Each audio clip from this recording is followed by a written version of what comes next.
Hi guys, I'm Kristen and welcome to Studio Knit. I am here in my favorite secret Harry Potter-esque location in San Francisco. This is a great scarf pattern. You can make it in any other colors that you may have been sorted into in Hogwarts. I thought that it would be great to show it off Harry Potter style because Halloween is coming up and I've gotten a lot of requests for this particular scarf as well. For our materials, we're using worsted weighted yarn. Mine is wool, a circular needle. The size is 8 US and the length is 16 inches. Scissors, a tapestry needle, and an optional tool is a crochet hook for our fringe. And a little embellishment, I have a Hogwarts crest. I have links in the description below on exactly where you can purchase all of these items online if you do not have them all on hand. So let's begin with our beloved slipknot, and as always I have links down in the description below for where all of the knitting techniques are if you need reference for anything that you may not be familiar with doing. We're going to begin casting on the long tail method here onto our circular needle, and I have a great tutorial on knitting in the round. I am casting on 51 stitches because right here we're going to slip from the right to the left 1 stitch. This is going to help join our stitches in the round. I'm adding a little stitch marker right here, and it's in this big fluffy pink color so that it's really obvious. And then I'm knitting those 2 stitches together. Again, this is to help it be joined in the round nice and snugly. Okay, so now I have another little trick. I'm going to take the tail of the yarn, and for about 3 stitches I'm actually going to knit that along with our yarn, and this allows us to not have to weave it in when we are ready to go ahead and cut that yarn tail off. So that saves us a step. Of course, we're scooching and scooching around our circular needle, and we just begin knitting in the round. Now for the first color here, I'm using a cranberry red, and we are going to switch colors after we have knitted up 13 rows in the round. So it's this nice smooth stockinette stitch all the way around because all we had to do is knit. I just love it. So now adding the second color, I personally like to knit the 2 colors together on my first stitch just to help keep the change of yarn color nice and tight when we're knitting in the round like this. And then you can go ahead and let go of the first color and then just knit in the round in your second color here.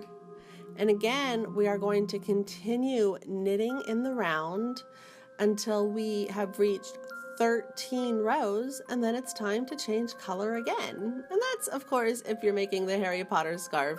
If you're doing your own color scheme, then you just change colors anytime your heart desires.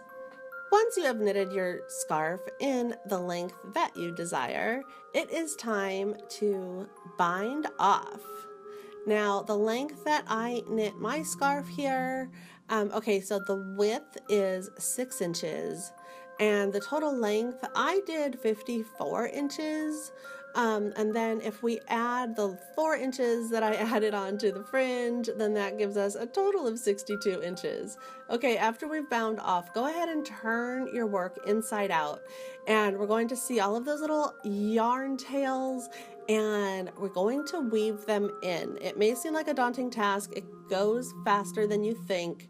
And I am just going to do about 3 passes through weaving my yarn ends in, and I want to make sure this is going to be a scarf I'm going to have for a long time, and I'm using yarn that can be washed in the machine. So I want to make sure that all of my tails are snug and not going to unravel on me.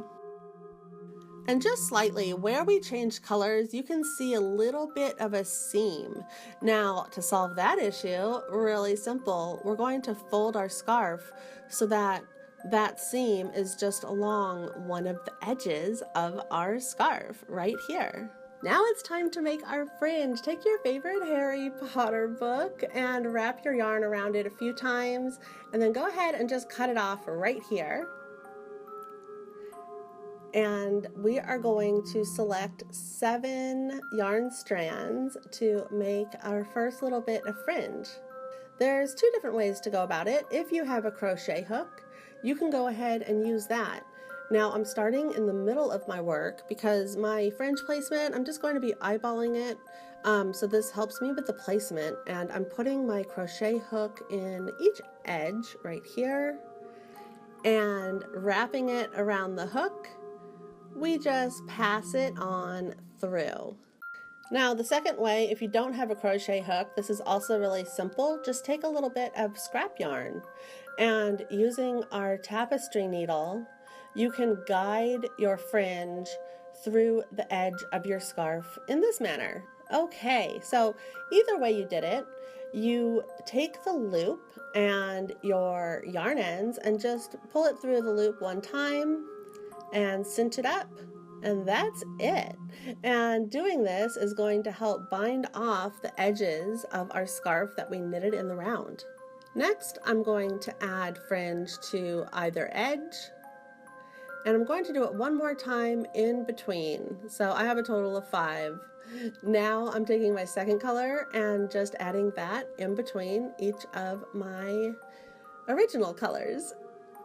Pretty simple stuff.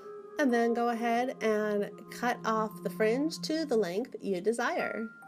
I'm using a natural fiber of wool, and just lightly steaming my piece is an easy way to block it. It makes it nice and smooth. I'm even going to smooth out my fringe. And again, a little optional embellishment here is our Hogwarts crest. This is an iron-on transfer. Now putting it onto the yarn, it doesn't adhere as well as it would to, say, a t-shirt. So I'm going to do it just to kind of get it on there. I did notice that the edges tend to curl up, so I'm just going to tack it down a little bit more securely with a needle and thread. I hope you are inspired to knit up this Harry Potter scarf, and I have so many fun Halloween knits. My playlist is in the description below, and if you knit up a Harry Potter scarf, please do share it with me. I have links to my social media down below. Happy Halloween, everyone! Bye!